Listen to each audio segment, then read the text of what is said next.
The information shared in this podcast and related media is intended to provide broad consumer understanding and knowledge of healthcare topics as they pertain to remote work. All content herein is for informational and educational purposes only and should not be considered medical advice. Further, this information should not be used in place of a visit, call, consultation, or advice of your physician or other healthcare provider. The owners of this content do not recommend the self-management of health problems. Should you have any healthcare-related questions, please call or see your physician or other healthcare provider promptly. You should never disregard medical advice or delay in seeking it because of something you have seen or heard on this podcast or read in related media. If you think you may have a medical emergency, call your doctor, seek professional help, or call 911 immediately.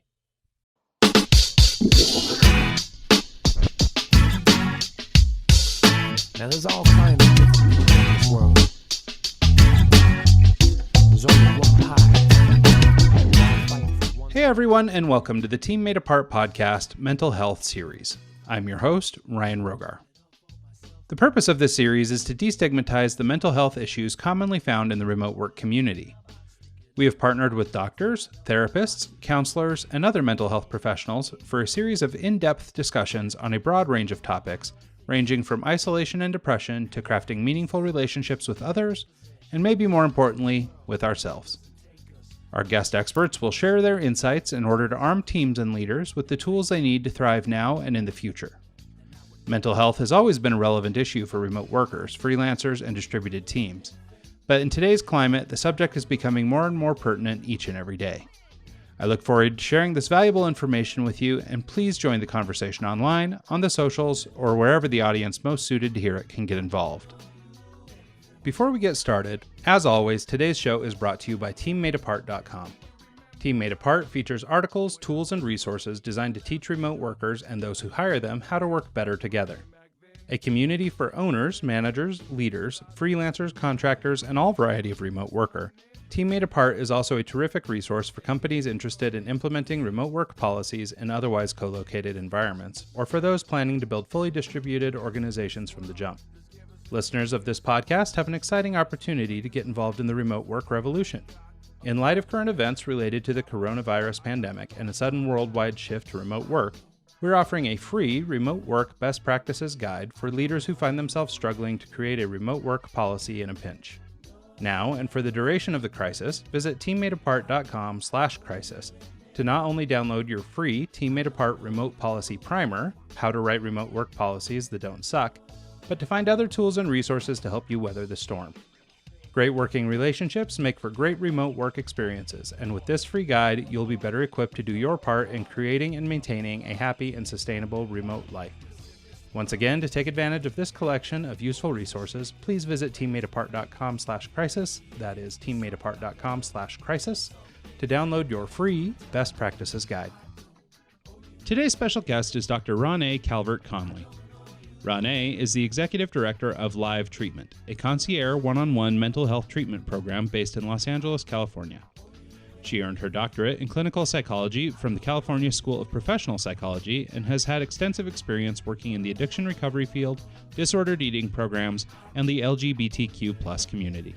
She has a deep understanding of how personal issues or beliefs may motivate or hinder us and approaches each unique struggle with keen sensitivity and insight. Dr. Calvert-Conley's personal philosophy is not to help clients see what's wrong with them, rather to help them acknowledge and embrace what's right with them, while creating a plan for their personal success.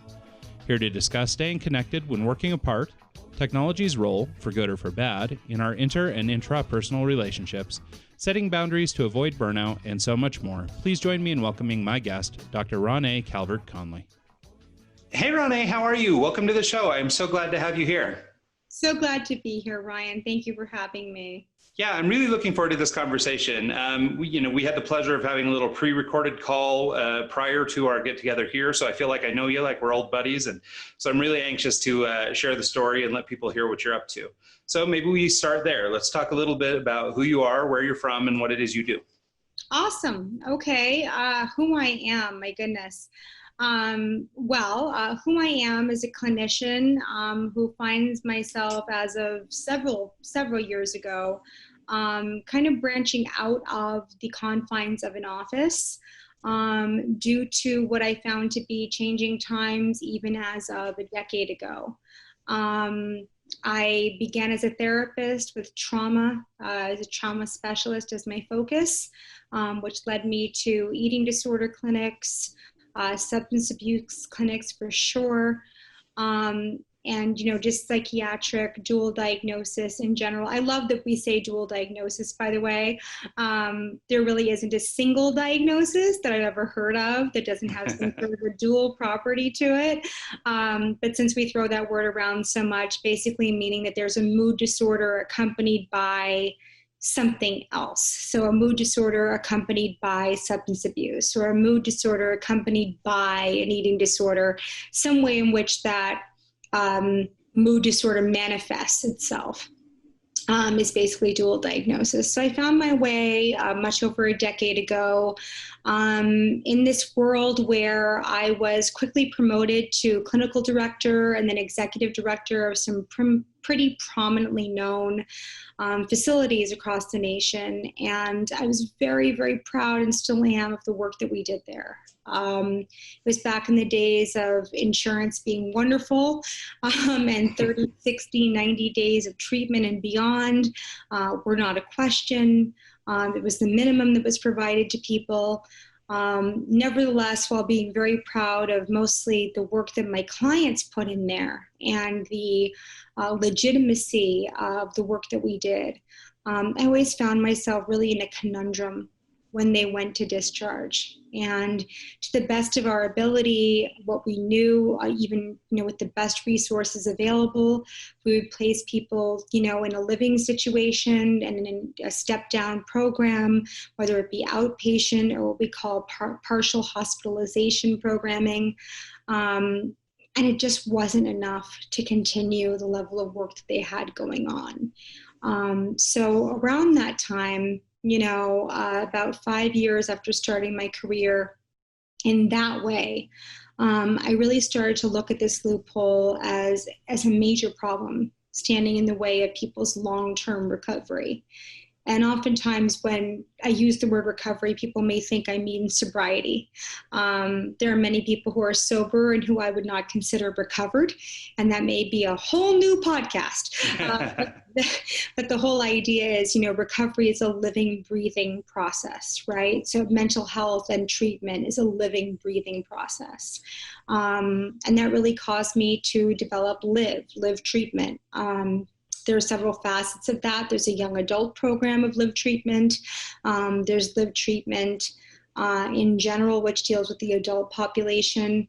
And what that really does is it acts as a gap, as a stopgap rather, between what we were able to offer in inpatient treatment and what clients often face in the outside world.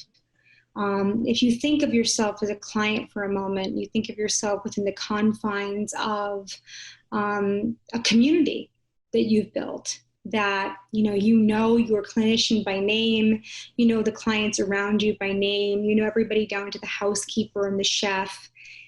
All of a sudden you're ripped away from all of that, and you're back to quote unquote real life as you know it. And that real life as you know it does not have any space for you already carved out in it. So we're asking you to carve out a space of your own, really kind of fresh out of these gates of treatment that held you and helped you deal with some pretty deep stuff. And live treatment was really developed out of that idea. How do we continue to hold and contain and follow these cases?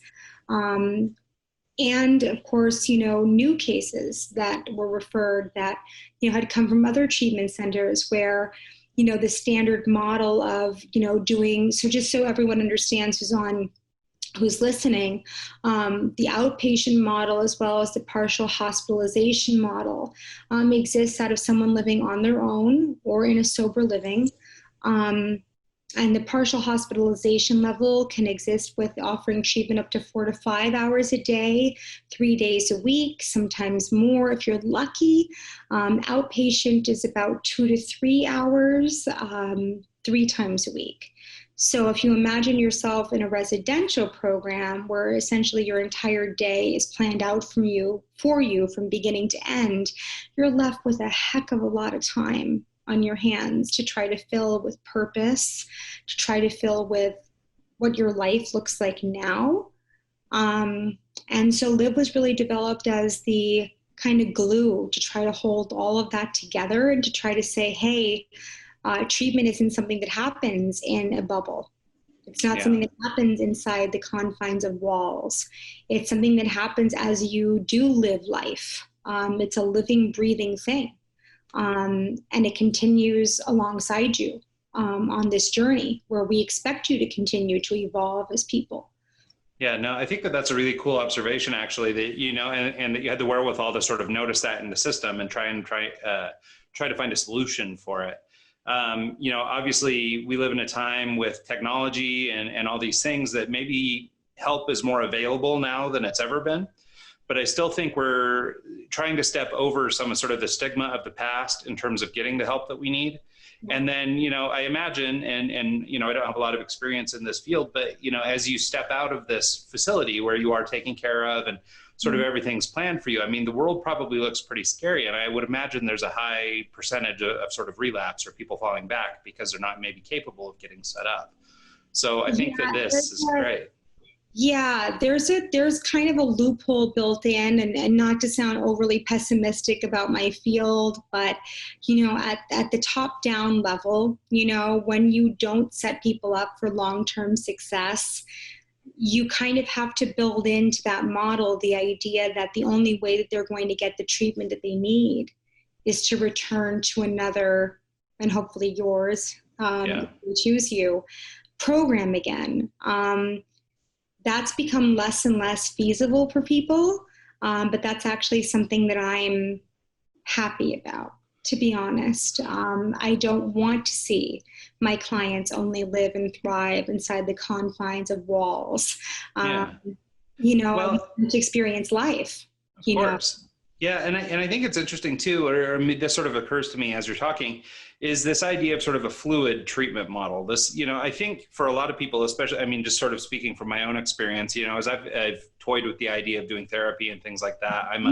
I come from 20 plus years of working remotely, and I myself have been a victim of a lot of these things, the depressions, the anxieties, the things like that come along with it. You know, I've done a little like therapy here and there and stuff like that. But one of the things that kind of keeps me out of it is actually the same thing that keeps me from going to the gym with regularity. It's this idea that now all of a sudden I've got to make serious time out of my day to make this happen.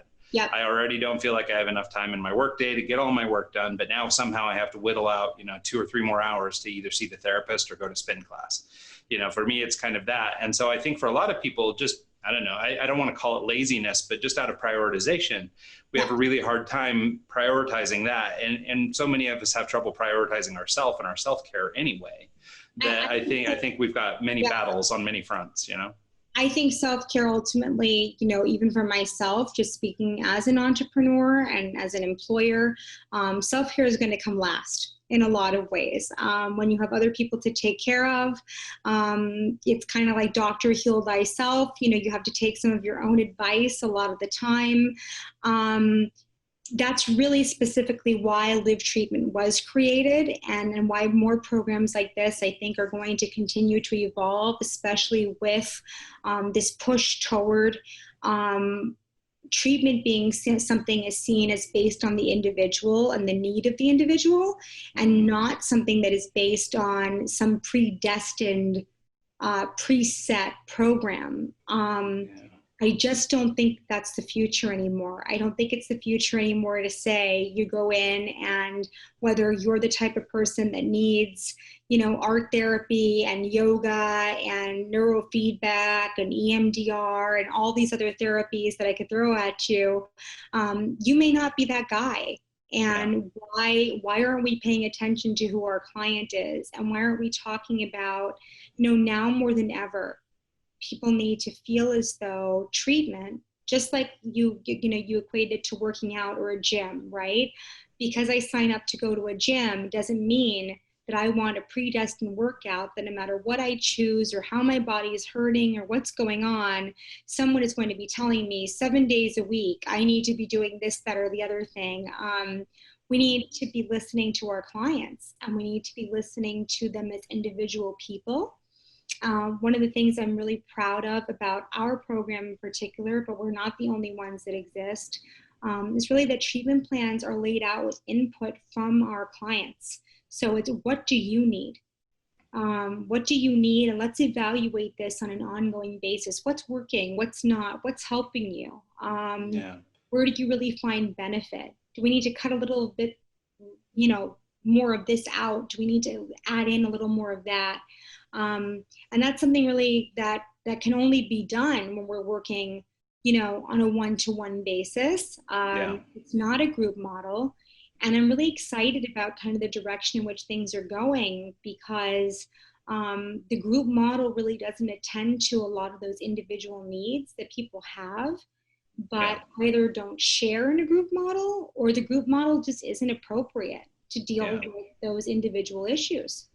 Well, I think that's really smart too. And I think that for so many, part of being able to, I guess, find success in therapy is being able to build a trusting enough relationship that you are willing to open up. And, maybe you love your group and the people in your group get along really well, but, maybe there's just like a level of deep dark that you don't feel like sharing in front of a crowd, And so I think it is great to have that kind of opportunity. And I love what you're saying too about this two-way street kind of model where we're, listening to input from our clients, rather than just sort of this top-down approach to this is how we try and treat your problem.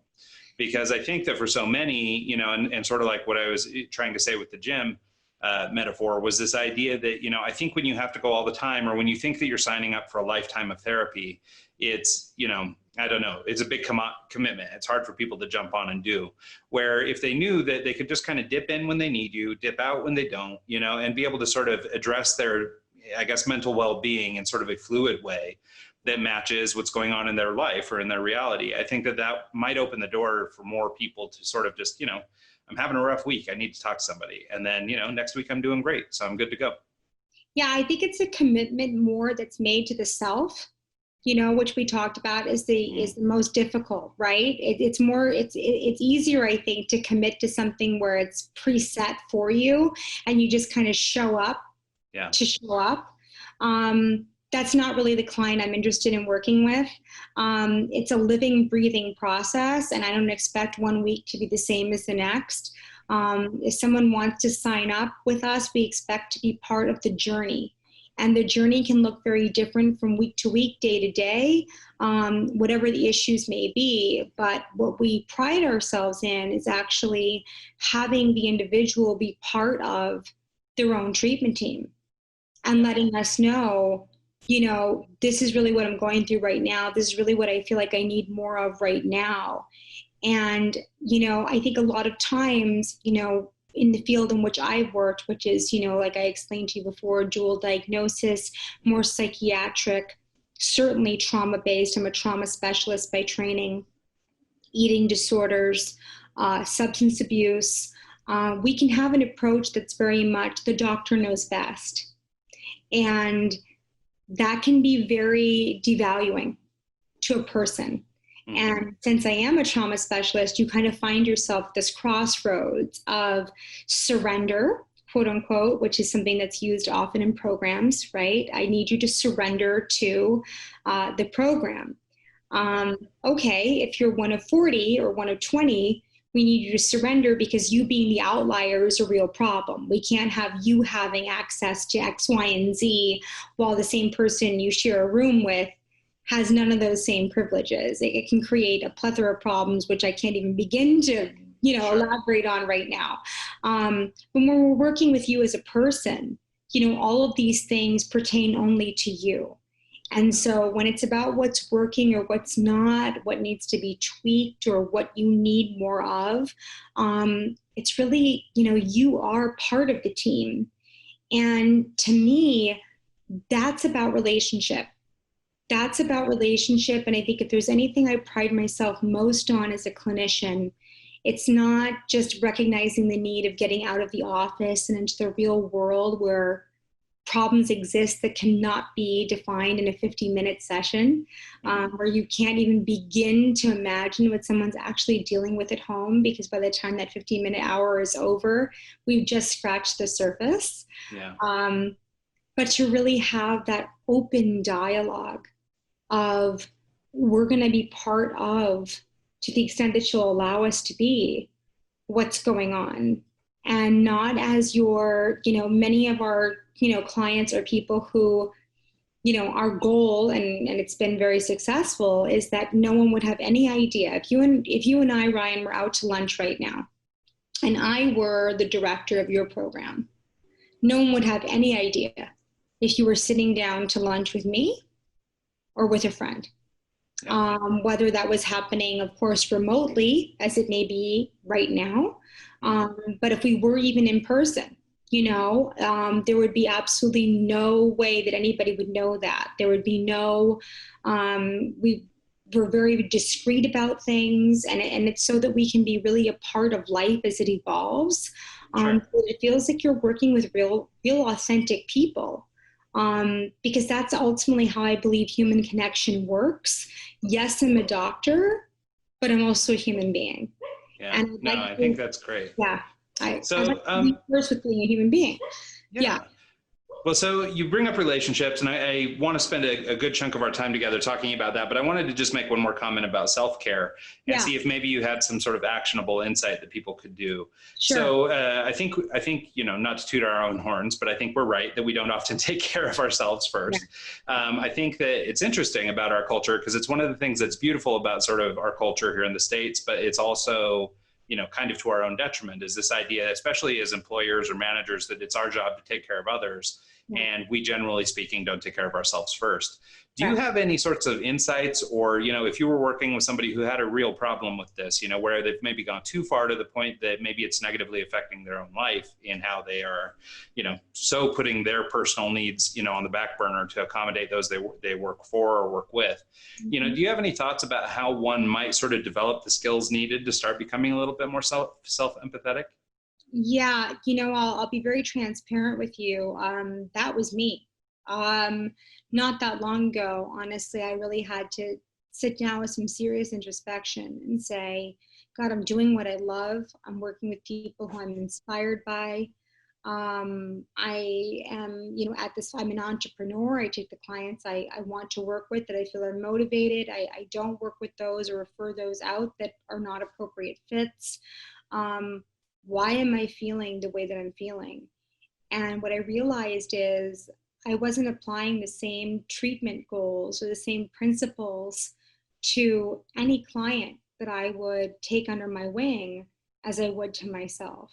And a lot of times as healers in this world, we talk a lot about the wounded healer in our world, the recovery warrior, and that doesn't mean, as I've spoken to my clients about many times, walking into the same situation over and over again to say, oh, I'm strong enough to handle it this time.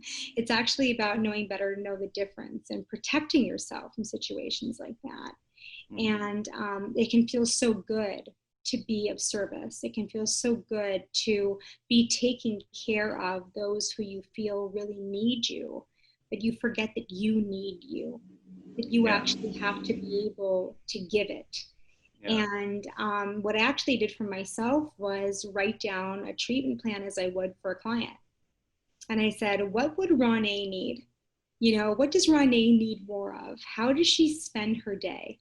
And one of the things I actually did was buy one of those old-fashioned, it's going to date me here, but really, I'm just one of these people who needed to see it, especially in the age of everything being technological and my phones multiple going off at separate times with different ding reminders.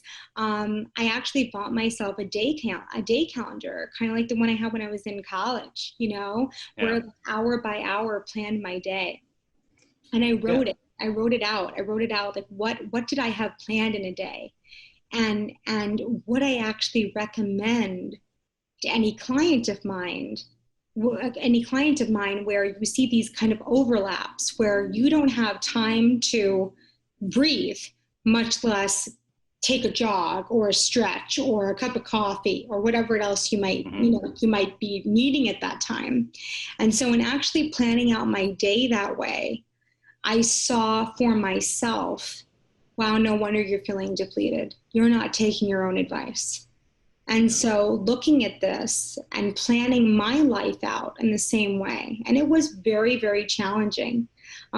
Because I always tell my clients too, anytime you say a goal out in the universe, like I am going to lose weight, this is the time, that'll be the time where you'll get all of the commercials coming through on television or all of the apps coming through for, discounts on whatever food there might be that's coming, whatever the case may be. We tend to get challenged almost immediately when we make a goal overt.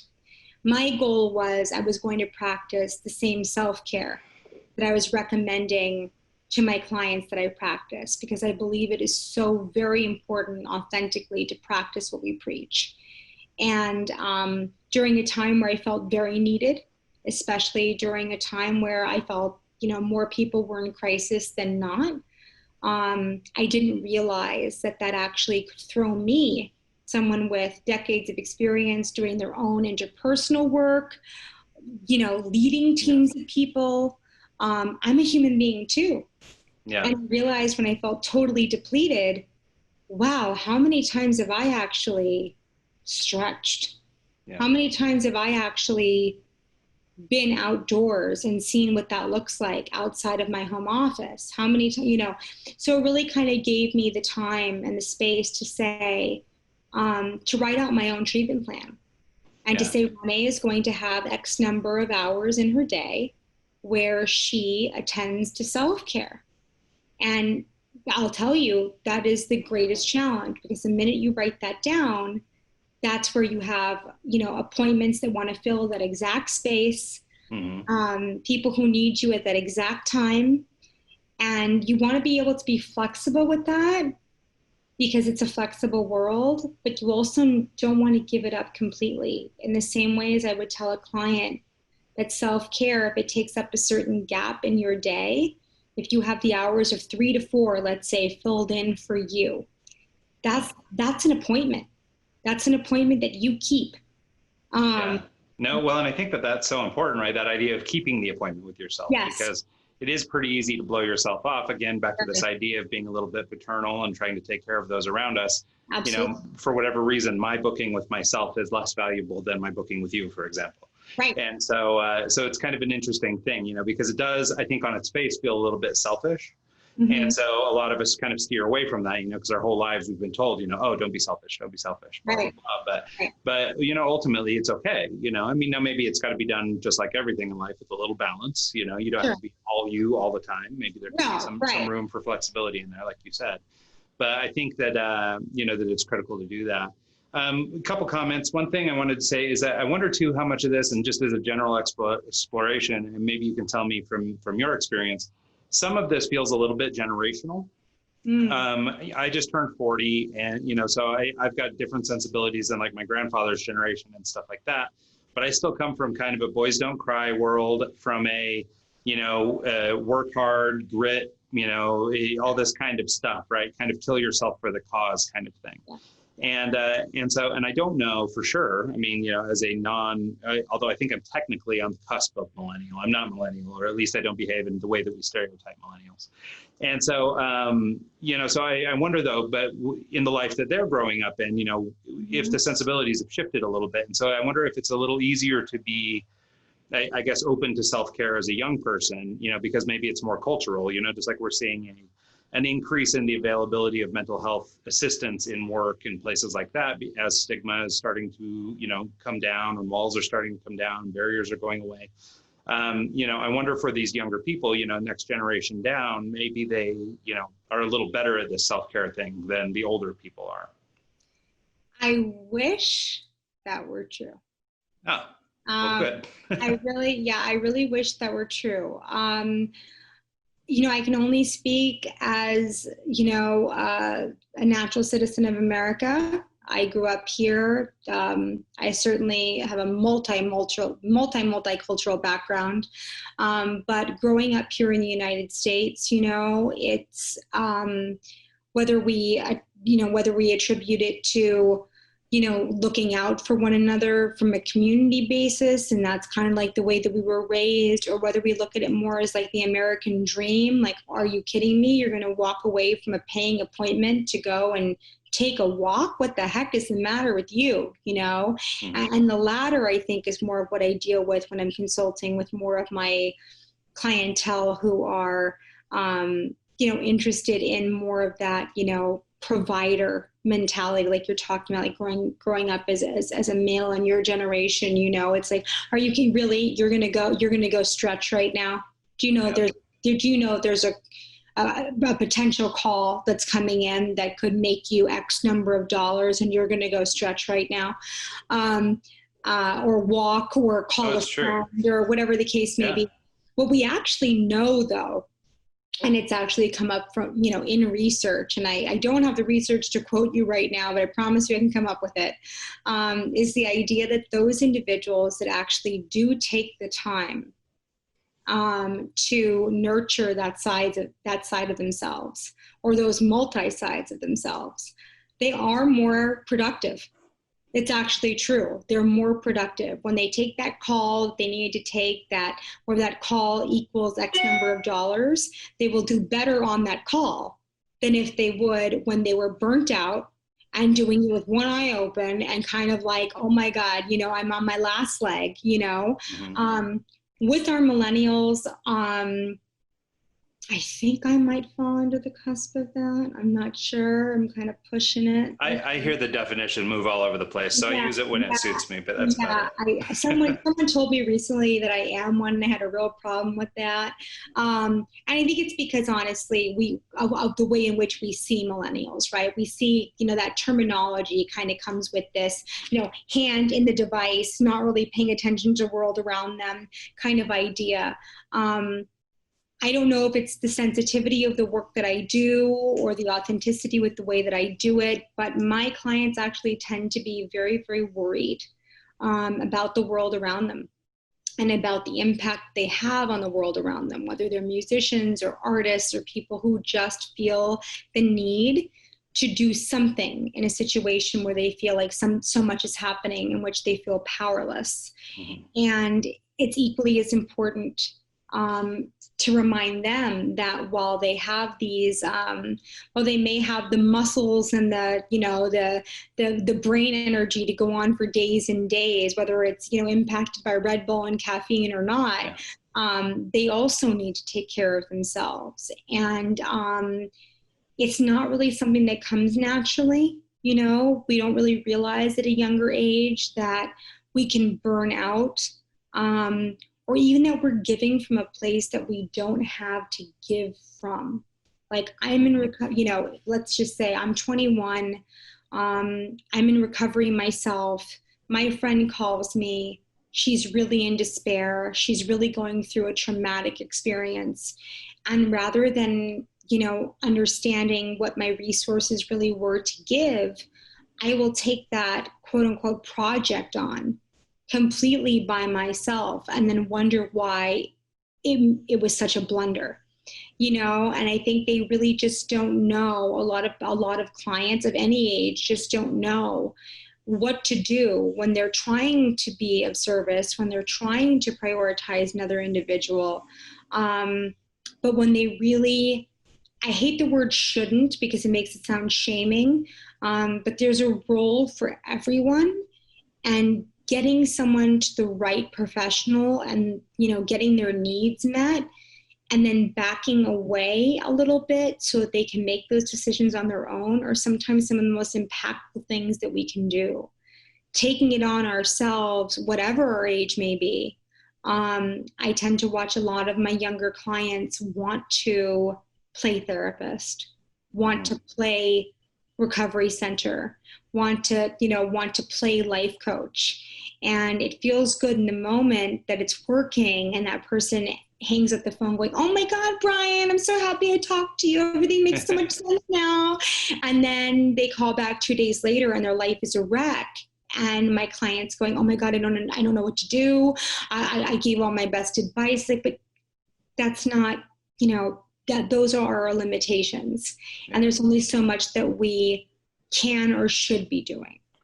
Yeah, no, that makes a lot of sense. And so one of the things you sort of touched on, and just to sort of maybe wrap up the self-care component that we've been talking about, is, one of the big problems for remote workers, and it sounds like, for humans in general, is this idea of boundary setting. And trying to establish, healthy boundaries for ourselves, for others, maybe setting expectations as it pertains to the work we're doing or for whom we're working. I wonder if you talk a little bit about trying to set healthy boundaries so that we can sort of make sure that, we're not getting too tight and closing out the people that matter, and we're still maintaining relationships with people who are close to us, and trying to, I guess, walk that tightrope, see if we can figure out how to walk that line. Do you have any advice on boundary setting? Yeah, so from the kind of taking it from the top down, if you will, from the employer standpoint, we have to realize that we're people too, that we're humans, and that in order to show up and really be the leaders that we want to be in our managerial positions, that also does mean holding ourselves accountable to our own self-care. And just like every human is unique, I'm not going to ask every manager, every person in a higher up position to go do yoga or to go stretch or to go and meditate, but finding out what your thing is and making sure that you are giving back to yourself so that you can give to others. I think recognizing the fact that managers aren't machines, that employers aren't superhuman. We want to be there for everyone else. We want to carry everyone on our shoulders. And in many senses, we do. And in that way, we have to recognize our own humanity. We have to recognize that we must be giving back to ourselves, and that may not look like what our friend Karen is doing. Our friend Karen may be doing all kinds of breath exercises and meditation. We just look at them, we're like, that is not for me. Okay, great. Maybe for you, it's picking up your electric guitar half an hour a day and jamming out. Maybe for you, it's, whatever you do to unwind. But it is actually important to the work that you do as an employer that you do that. And then from the top down perspective, kind of coming down to those that, we supervise, that we guide, that we hopefully guide, like I just mentioned prior, by example, to the best that we can. It's having ideas to offer, like the idea that, when we do work in a non-remote setting, there's a time when we check in and check out of work. There may be a time card we punch. There may be something that signals our work day is done and our going home process has begun. And when we're working from home, there isn't something quite as tangible to signal that for us.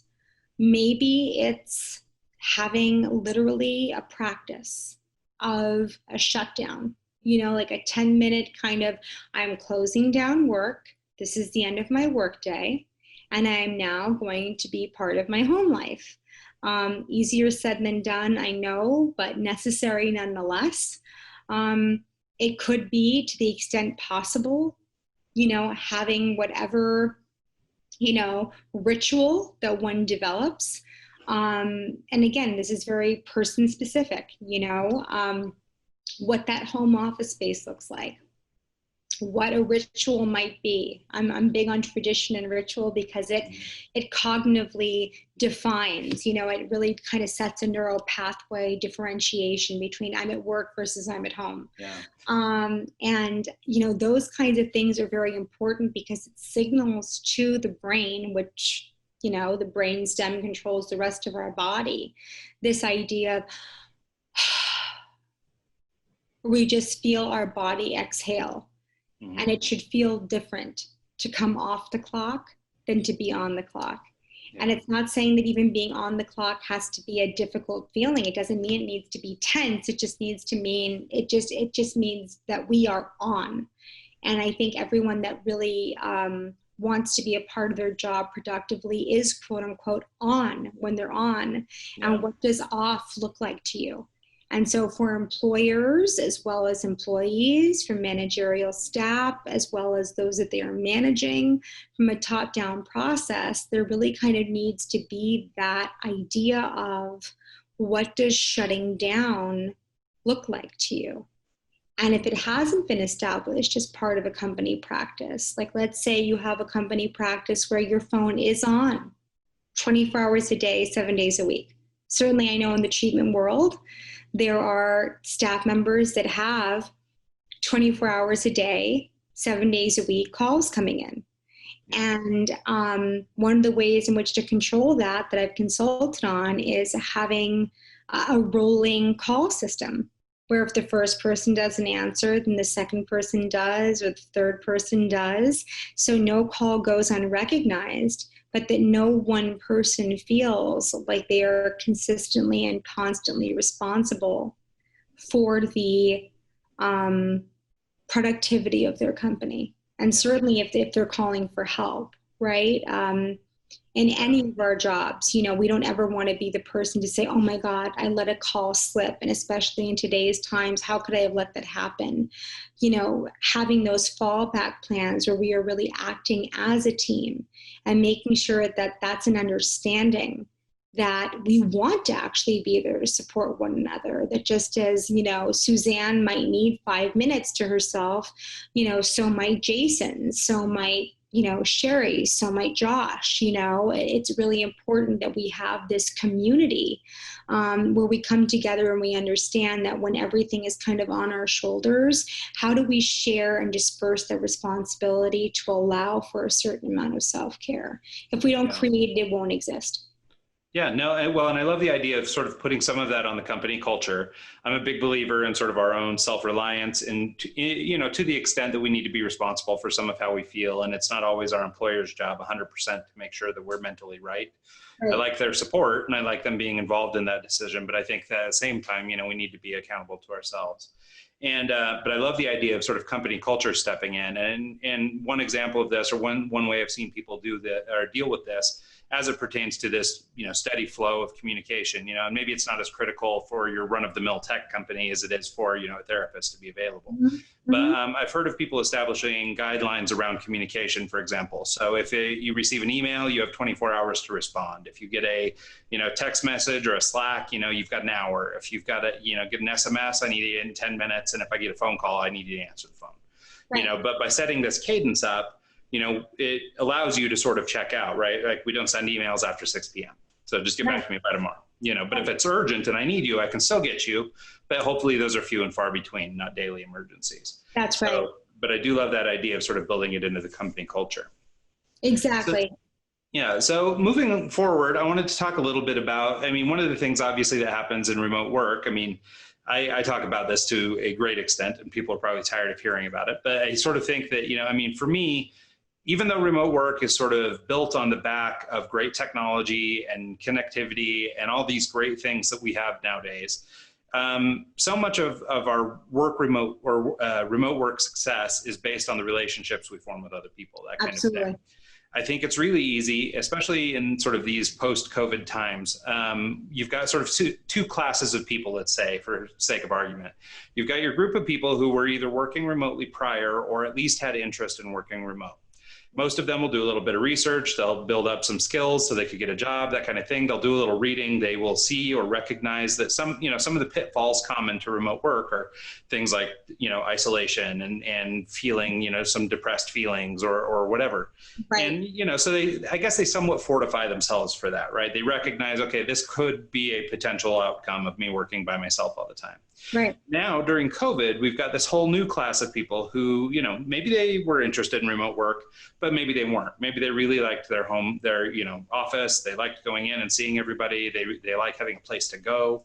And so now all of a sudden they've been thrust into a world that maybe they don't even care to be a part of. And, I'm not sure that they're totally prepared for it, and maybe they are. Different strokes for different folks, right? Everybody kind of comes in their own way. So I'm sure some people are coping better than others, but But I guess what I'm trying to say is I feel like the people who aren't actually looking to work remote, I mean, if you're looking at remote work as a choice, not just the way of the future. Right. I think these people are running into situations where they weren't prepared for the, negative things that come along with being isolated and working alone. And right. so, and one of the things I think that, is really common is this idea that because we're working apart, we're somehow not connected. Right. And so I wondered if you could talk a little bit about this idea of being, that being distant doesn't necessarily mean disconnected. Exactly. And, talking about that, not just in the frame of, how can we, I don't know, send people more emails or something and stay connected that way, but how do we maintain human relationships during these times where we're sort of forced to be apart? Absolutely. I love this question. Yeah, we definitely have a group of people who, we play to our strengths, right? And there are certain individuals who, for better or for worse, chose to work remotely because they felt that they had that strength basis. They knew who they were. They knew what their activities looked like outside of work. They felt fortified in them. Whatever the case may be, working remotely seemed like an appropriate fit. And then we have other individuals who were thrown into this or who had jobs where they got to know their coworkers quite well. And whether that was over coffee breaks and deciding how their last night's date went, or, how many people have actually met their friends, or even, a step further, dearest friends from working together, in the same place, we go way back. We started working at this company when it was a startup and, all this, and they're the people at each other's wedding, there's a lot to be said for people connecting in the workplace and how much you get to know one another as individuals in all those moments that are spent not discussing work, kind of like around the cooler or the coffee break or the smoke break or the happy hour after work, And so what does that look like for the individual who expected that going in or had that going in and now it has disappeared? Connection has nothing to do with, that's not true. Connection can have much to do with physical proximity, but it does not have to. It takes creativity and ingenuity. It takes understanding your corporate culture. It takes understanding that relationship the way you would understand the relationship with any other individual with whom you were trying to bond. So if we could for a second look at relationships, work relationships as familial relationships or friendships or whatever. If I all of a sudden had a friend who moved away and they're now in New York and I'm in California, what is my part in taking responsibility for my side of that relationship and knowing and establishing kind of the ground rules, right, together with him or her about, hey, okay, so you're moving away. I now realize that this is happening. How do we prepare for not losing something that is important to us? If there's one thing I know about humanity in general, it's that we do not want to feel invisible. We don't want to feel as though if we didn't show up to work or we didn't show up to whatever our usual activity was, that nobody would notice. Nobody would care if Ryan didn't show up that day, And so as when we're talking about the work environment, the same applies.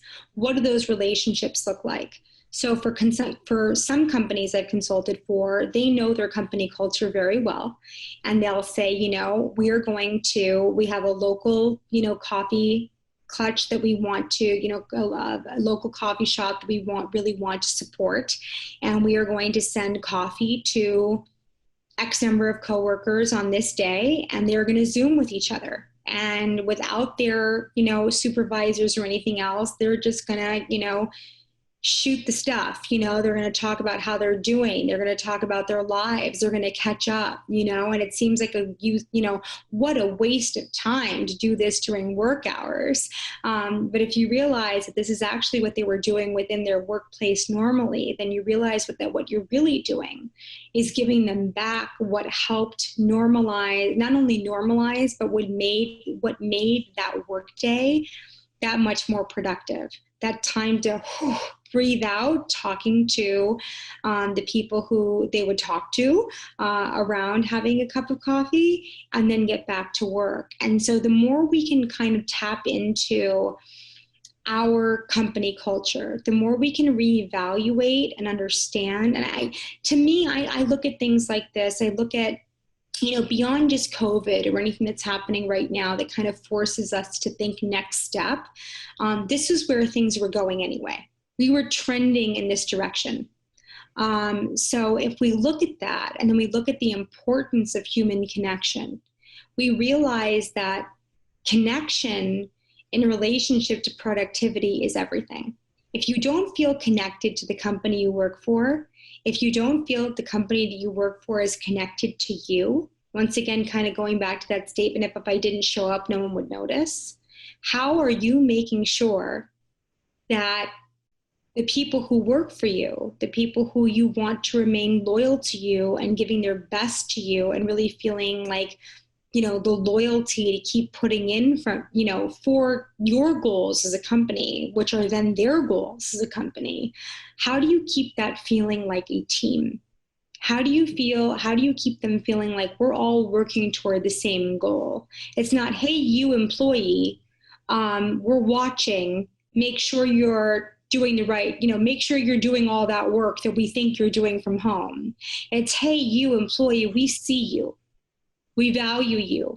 We understand that this feels different.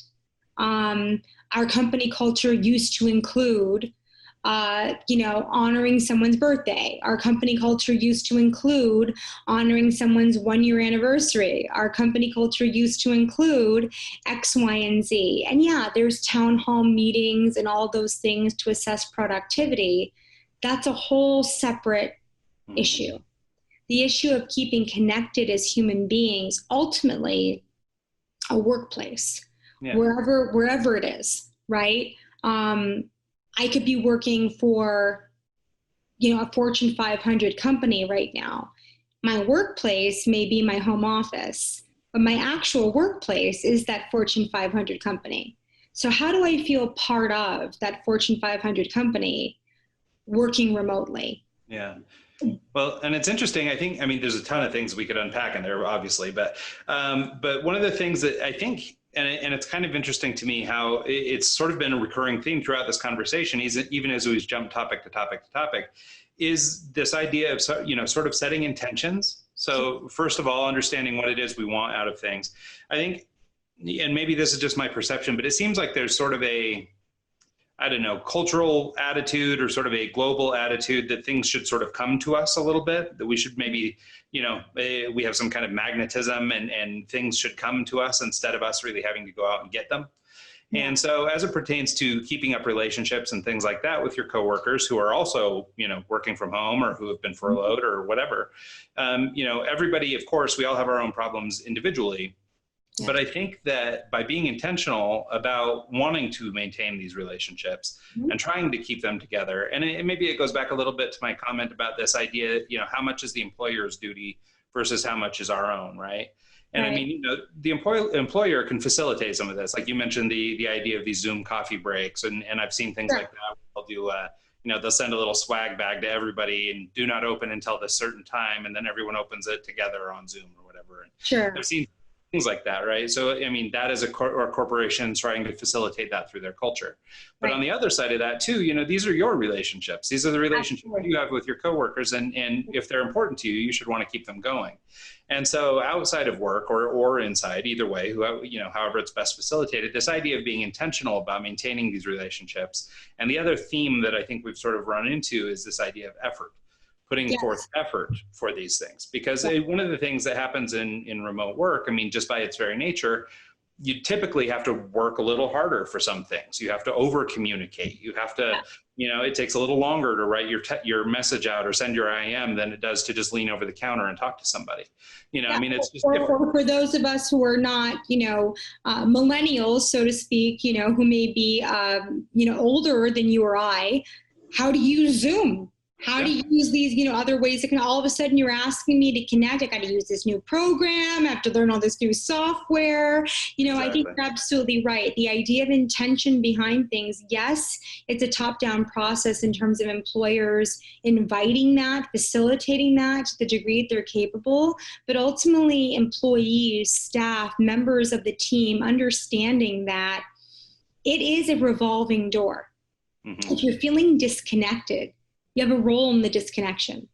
Yeah, really, that makes perfect sense to me. I mean, it's honestly, it's one of these things, and we talked about it just a little bit ago too, is this idea of sort of a two-way street when it comes to our treatment, for example. Yes. And so, as an employee or working in a company, yes, of course. I mean, if your company can facilitate things, that's great, but it takes two to tango, right? They can tell you that, hey, we should throw parties for everybody, but if you as employees don't get into it, then it's going to die on the vine. People just will lose interest. And so I think it's really important, this idea of intention. And I know that it's one of these phrases that gets kind of mixed up in sort of a hippy-dippy crowd where it starts feeling like, gets really yogi or gets really, meditatey or whatever, where we start talking about setting your intention and these kinds of things. Sure. But I think ultimately, and back to even all the way back to the beginning of this conversation with self-care and all this kind of stuff, being intentional about what it is we want, whether it's work-related or interpersonal or intrapersonal, whatever it is that we want. I mean, we actually do need to chase those things down a little bit. We can't just kind of stand around and wait for things to come. Absolutely. So, I guess the phrase would be do the work, right? We have to do the work. It's funny you should mention, kind of falling full circle. One of the things I could not do as a director of a treatment center, because I did not work for myself and the money I was making was not my own. But I will fire clients lovingly and compassionately, just like you would a job. I will say, this does not seem to be the right fit for you, because you're not wanting to put in the work and the effort that it takes to actually make your goals and your vision come to reality.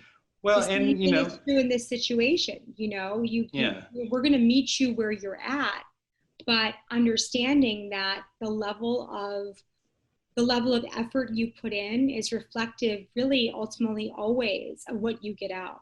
It really is. And that's a decision. We can say, well, we can blame it on a number of reasons. The gym was too far away. I couldn't walk to it. It was too smoggy outside. I couldn't go out, whatever the case may be. I have heard every excuse in the book for any person who did not want to put effort into something that was different or new or required more of them. But here's the reality, Ryan, the world is changing. It's not a matter of will it or is it going to. It has, and it is.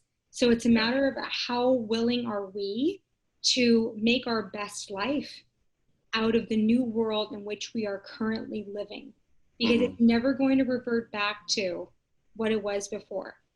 This is here to stay. So, and it's interesting too, because you hear these people talking about the new normal and the future of work and all these sorts of things, right? But I mean, ultimately, the new normal changes day to day. I mean, of course, it feels really dramatic right now with the influx of COVID and the pandemic and all these things, and then so many things going on socially, and there's a lot happening right now in our country. So it feels like it, was one way and now it's something else. But the reality is it's always in flux and it's always moving around. And so the things that you can control, the things that you can control is being intentional about the things you're looking for. And then you just figure out how to navigate the seas. If you're trying to make your way from Europe to the States and you're coming across by ship, you may have this great idea that you're going to go in a nice straight line, but as soon as that first storm hits and you're blown off course, well, now you must adapt and you have to figure stuff out. The end is the same. You're looking forward to the same goal. So in the drawing a parallel between setting your intention, you want the same outcome in your position, or you want the same, feeling of happiness or whatever in your personal life, or whatever it is you're looking for. Ultimately the end result can be the same, but you can't be dissuaded by the bumps and the curves in the road.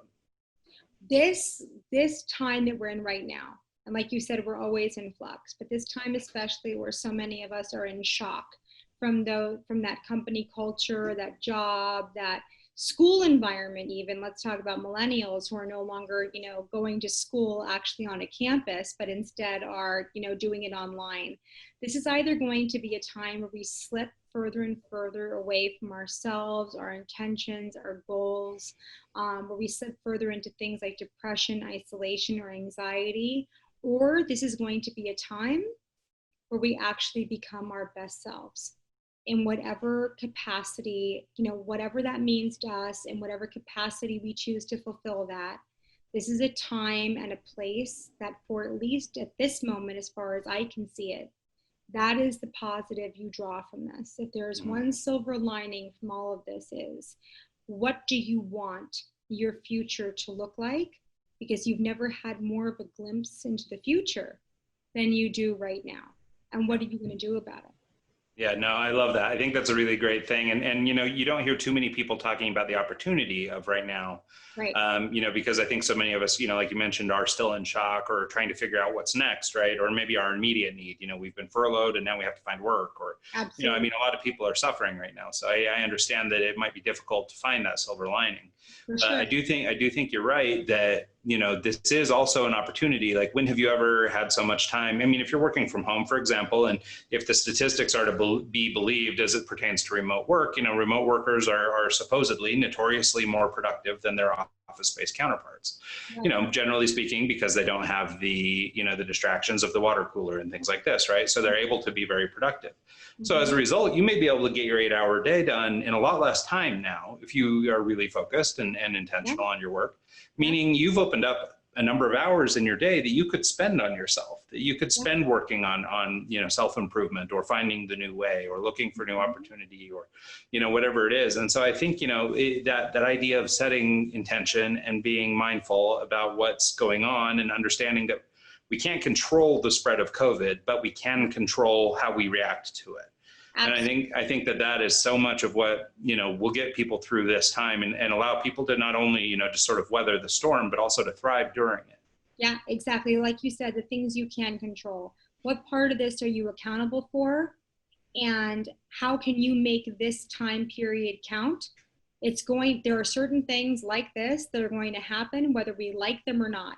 And I'm not one of those believers that says everything happens for a reason. Whatever it is, whatever crap got thrown your way, it all happened for a reason. But I am one of those people who will tell you, how do you make it count? Because otherwise it happened, and it happened for no benefit whatsoever, other than to cause the pain it caused, and now it's gone. So how do you harness the meaning, and how do you grow better from it? Yeah, no, I love that. And I think that's probably a great way to sort of wrap this thing up. So Ronaye, can you tell us, where can people find out more about the work you're doing, both at Live and just sort of personally? How can folks get in touch if they have questions or if they'd like to talk to you? Yeah, absolutely. Thanks. So the Live website is livetreatmentvip.com. So that's Live exactly how it sounds, LIVE treatment, VIP.com. There also is a phone number, and I'm a pretty human being. So most often there will be a call that will go, may go to voicemail, but it'll be me returning the call. 323-714-8113.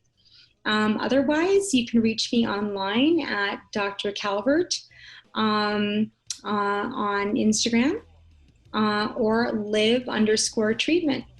And Great. I look forward to hearing from each and every one of you. Yeah, that's awesome. And we'll make sure to put all those links and everything in the show notes so people can track you down easily and just kind of click away.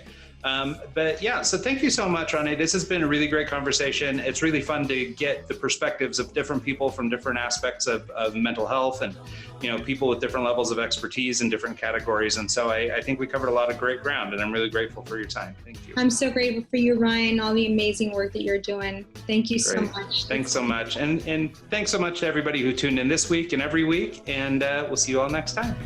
Thanks so much. I don't know